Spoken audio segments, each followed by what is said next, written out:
माँ तारा वो शक्ति जो साधक को अंधकार से प्रकाश तक ले जाती हैं, वो माँ जो शिवजी को भी जीवन देती हैं और भक्त को वह मार्ग दिखाती हैं जो उन्हें भय, मोह और इस संसार के दुखों से पार कराता है। पर आखिर माँ तारा है कौन और उन्हें तारने वाली क्यों कहा जाता है? तारयति अज्ञानान्धतमसः समुद्धरति भक्तानां या स तारा निर्मितः। तारा शब्द का अर्थ है तारने वाली अर्थात पार कराने वाली और अज्ञान रूपी अंधकार से ज्ञान के प्रकाश में लाने वाली।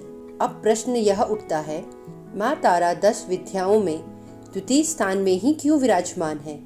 10 महाविद्याएं केवल देवियों के 10 रूप ही नहीं बल्कि कॉस्मिक प्रिंसिपल हैं, सृष्टि, संरक्षण और संहार के 10 यूनिवर्सल लॉ।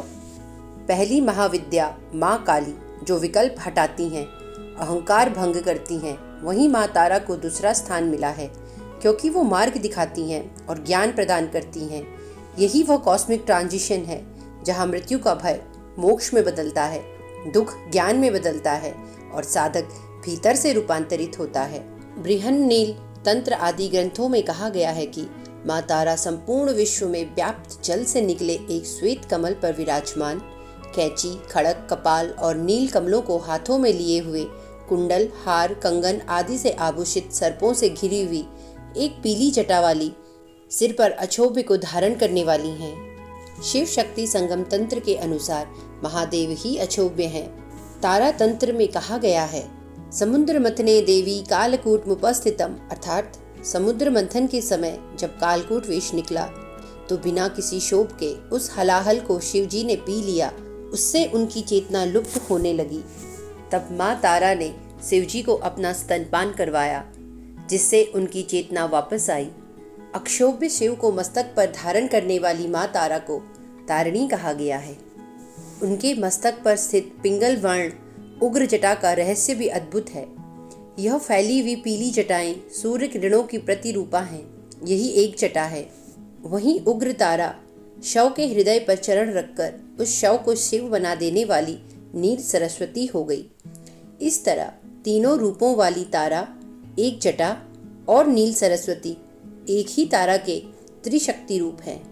भारतवर्ष में सर्वप्रथम महर्षि वशिष्ठ ने माँ तारा की उपासना की, इसलिए उन्हें वशिष्ठाराधिता तारा भी कहा जाता है।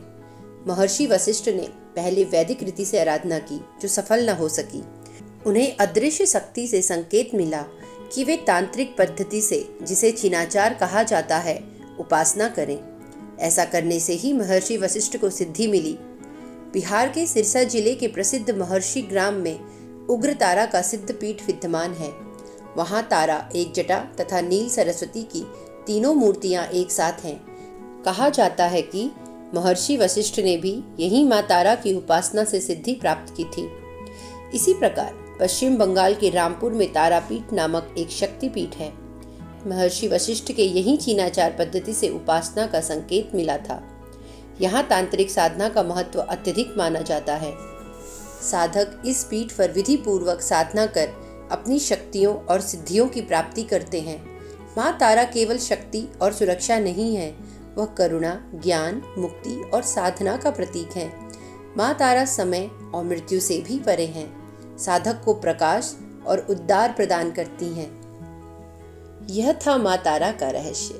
तीनों रूपों में शक्ति एक, उद्देश्य एक, भक्त का उद्धार। यदि इस कथा ने आपके हृदय को छुआ तो साधना और भक्ति के इस मार्ग में जुड़े रहें।